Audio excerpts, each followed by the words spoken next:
So, Alain, thank you for being with us. You have the floor, my dear. Thank you very much.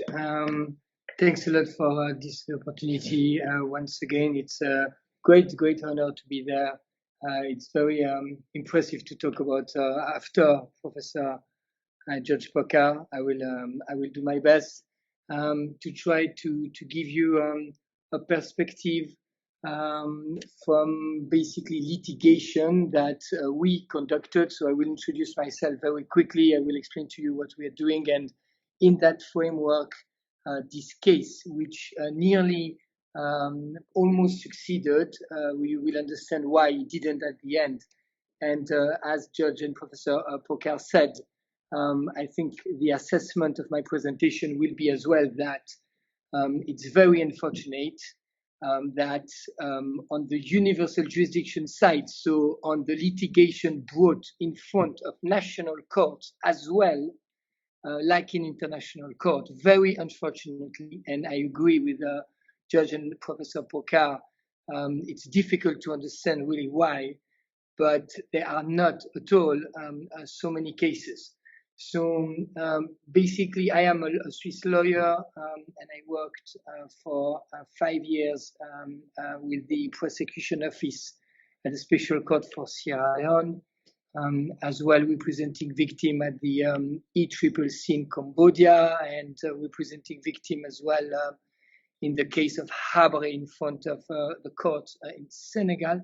And now for 10 years, I set up myself from Geneva, a network of lawyers and investigators called Civitas Maxima. And the idea is to basically collect statements from victims, most of the time forgotten victims, victims who do not get justice, and then try to see whether there could be jurisdiction, mainly in front of national courts, because as Professor Michel and many of you know, it's the spirit of this international field community that the states should be the first ones to bring the cases and litigate. Obviously, the states where the crimes happen, but as well the states that could have jurisdiction on different grounds. And I will give you a very concrete example. So my case, it's now a completely public case because the case is dead, and you will understand why. So I can talk publicly and give the names. So it comes from what happened during the war in Sierra Leone. And this case, in my view, should have been litigated and prosecuted by the Special Court of Sierra Leone. So Special Court of Sierra Leone, as you may or may not know, in its statute, had the incrimination of slavery, Article 2 as a crimes against humanity, Article 2, letter C, and it was used in many cases against rebel leaders from the Revolutionary United Front, RUF, from the Armed Force Revolutionary Council, AFRC, including against the former heads of state of Liberia, Charles Taylor, who was as well prosecuted and found guilty of aiding and abetting enslavement by the RUF. So he was in Liberia, and he was basically providing weapons, giving money, training to the rebels in nearby Sierra Leone in order to get the diamonds from the mines of Kono in the east of Sierra Leone. Now, what was interesting about that tribunal, and very unfortunate in my view, the mandate of the tribunal was not as wide, ICTY or ICTR. The idea was for the prosecutors to try only those who, according to the statute, bear the greatest responsibility. So we were in a setting where the prosecutor had to go for the top and not the foot soldiers. And indeed, this is what the prosecutor did, prosecuting Charles Taylor and some head of factions. But when it comes to slavery, So basically people working in the pits of Kono under gunpoint, and then you have the diamonds being taken and being sold elsewhere. Then obviously you can ask yourself, is really Charles Taylor or the rebels the only one who should be held accountable? Because at the end, the deal was for the rebels to receive the weapons and other material necessary to conduct the war, and in exchange they were giving weapons. They were giving diamonds. So it was weapons and other means against diamonds, and this is how the RUF for many years could keep the war going. And you can ask yourself, is Charles Taylor or any rebels manufacturing the weapons? Are they the one selling the diamonds that the slaves had to take from the pits? And of course, the answer is no. And this cycle of getting the slaves in the pits would not have been possible without some Western complicity of businessmen who were basically bringing the weapons from outside to Liberia and then to Sierra Leone, and then taking the diamonds from Sierra Leone, Liberia, and then obviously sold in the European markets. So this enslavement would have not continued without clearly the complicity of Western businessmen who were at the heart of this deal of weapons and other things against diamonds. Yet the prosecutors did not indict anyone from the Western world, and they had, in my view, evidence against some of them. Some of this evidence were public, reported even before the establishment of the special court by journalists and other people. So there were clearly leads about the responsibility of these Western people. So this is what I decided to do with my organization once I was not working anymore for special court. And the idea was to go against one man. His name was Michel Veuthey. He was a Belgium-born Flemish, so Dutch-speaking from the Flemish side of Belgium. And he had been collaborating with Charles Taylor and the rebels precisely in that idea of bringing material and taking diamonds. Now, just to show you how complicated that case was, and how if you don't work with an international court, then things are super complicated. And this goes, in my view, to Professor and Judge Pocar's argument that there should be much more involvement from states and much more money, means, and effort, because when you try to do that on your own, just a bunch of lawyers with victims, it is possible because the laws, exactly as Professor Pocar said, the laws are there, everything is there, but it's complicated. So we are in a scenario where the international court was not interested. So the jurisdiction, of course, could have been given in Sierra Leone because the diamond and the enslavement happened in Sierra Leone, but Sierra Leone was not interested as a state because, of course, Sierra Leone said, well, there was an international court in our country, so this is where their job to do that. If they didn't do that, then, it's not us who are going to do anything. So the country where the crimes happened, Sierra Leone, was not interested. And then you could have thought about Liberia because everything transited by Liberia somehow. So you could have constructed a legal argument that there was continuous of crimes and as well in Liberia. But up to today, 20 years later, 2023, 2022, Liberia has done nothing for accountability for war crimes. So Liberia was not an option. So then you are left with other options. Michel Veuthey, as I said, was born in Belgium. Later, he became American citizens. So basically, you could have two choices here. Because of his nationality, you could think that you could try to bring a case in the United States against Michel Veuthey, or you could try to bring a case in Belgium. And this is very interesting because at the end, you have to look at your options. The options of the United States could look better because Michel de Sandelier was living there.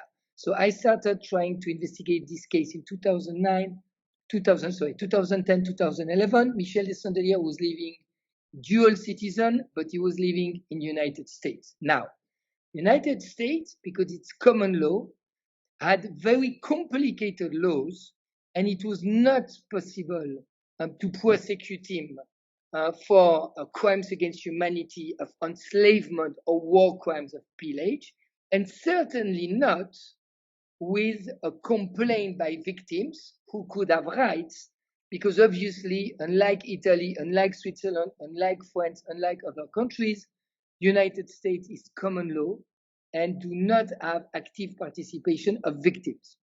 So then we decided to file a criminal complaint in Belgium, because Belgium, again, is a civil law country, and because Belgium had the laws, at the time it was Article 136 ter, Section 3 of the Belgium Criminal Code, which said that whether enslavement defined as a crime against humanity committed in peacetime or in war, insofar as the act in question was committed as part as a widespread or systematic attack on the civilian population, and with full knowledge of this attack, is punishable by life imprisonment. So this is where in 2011, we filed a criminal complaint for enslavement as a crime against humanity and pillage as a war crime in Belgium on behalf of Sierra Leoneans, former slaves who were forced to work in that piece. Now, the problem we had, again, was that Michel de Sandelier was not living in Belgium. So he could not be arrested in Belgium. And the Belgium decided, which in my view was a big mistake, to request the assistance of Sierra Leone because, and we can understand that, the Belgium wanted to go to Sierra Leone to visit the mines and meet the people in Sierra Leone in Freetown. So they did an international request, and here we are now in 2012. We had information that Michel de Sandelier was traveling back to Europe because one of his relatives, his children, was residing in France. So he was traveling back. So we were hopeful that he could be apprehended, arrested at one of his travels to Europe. But the problem is that because Belgium requested Sierra Leone, then the information was leaked. Somehow, Michel de Sandelier in the United States learned, we believe, that something was happening in Belgium. And why do we think that? Because he stopped traveling. He stopped going to see his children in Europe suddenly. So we were in a scenario where we had the filing in Europe with jurisdiction, but we could not get the arrest because he was in the United States and the Sierra Leonean didn't let the Belgium go and investigate in Sierra Leone. So in a way, it was stuck.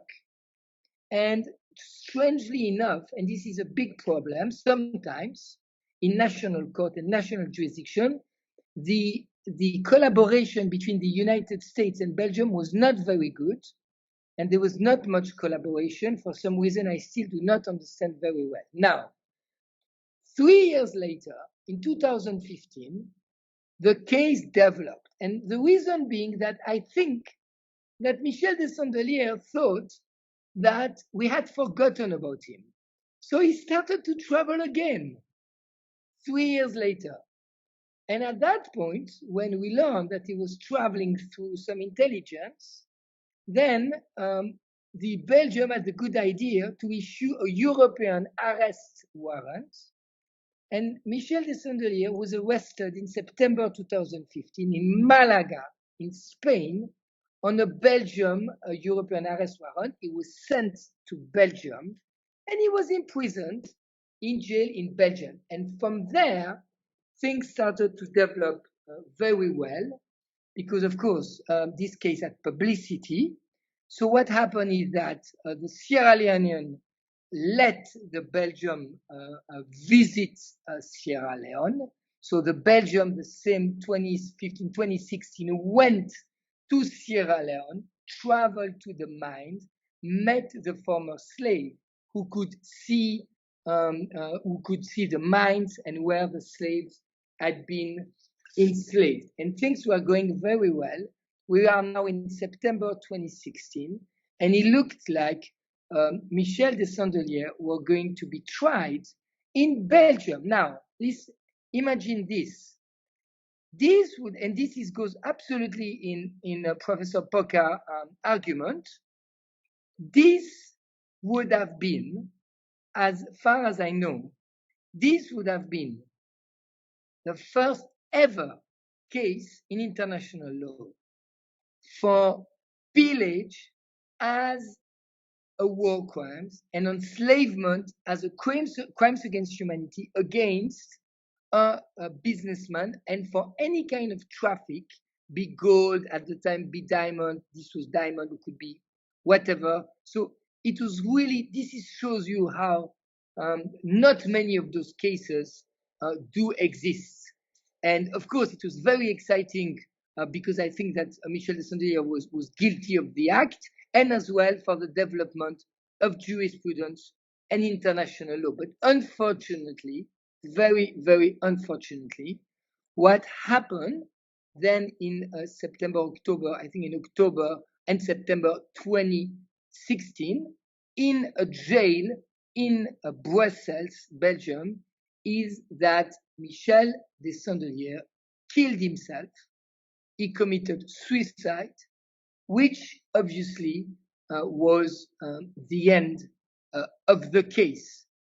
And this was cruel and very unjust, I believe, for the victims, who again from 2010 for 6 years had been trying and really traveling, doing everything they could for that case. We were very close of having a public trial in Belgium, and at the end, it didn't happen because Michel de Sandelier, in his free will, decided otherwise and basically smuggled some medication for some weeks that he was keeping in his cell and putting in his mouth when there was checks.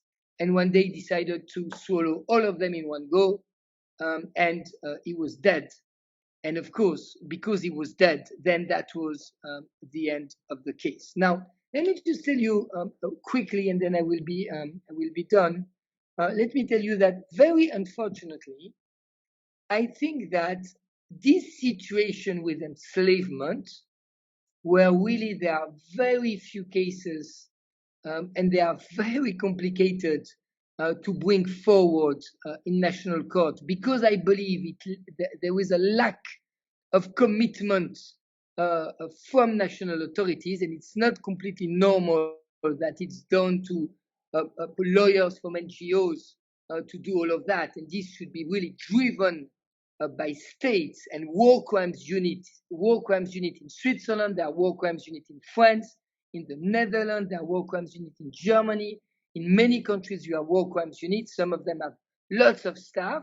So that should be driven by this war crimes unit and not by the NGOs, in my view. Of course, the NGOs could assist with victims, but they should be really a lead by the national state. But just to tell you that in my experience, this is not limited to enslavement. And let me give you quickly an example about one of our cases, just to tell you that it's not normal that these cases make such history because they are the first ones. Last year in Switzerland, we had the first ever conviction in front of the Federal Criminal Court against a Liberian head of militia. I am myself, as a lawyer, filed a criminal complaint in 2014 against him. His name is Aliou Kocha. He was convicted to 20 years of jail for about 19 murders, cannibalism, 1 rape, forced labor as well. So many acts. Now, it was the first case, 2021, 20 years after the ratification by Switzerland at the International Criminal Court, first case for war crimes in front of the Federal Criminal Court, and first ever Liberian convicted for war crimes when the war ended in 2003 and started in 1989. So this is showing you, in my experience, that yes, and thank God there are cases in national courts. We know the Syrian cases in Germany, the Rwandan cases in France. We have many of these Liberian cases in several countries. But still, in my view, because the states should be the one, according to the Rome Statute, and complementarity driven the effort, very unfortunately, there are not enough of those cases, and the states, in my view, are not putting enough money and enough effort in that fight, which should go obviously hand in hand with the work of the International Criminal Court. Thank you very much. Very much. Thank you very much, Alain. It's a very powerful example, and I think you're right. And my best wishes for all what you're doing. Indeed, very interesting, very interesting.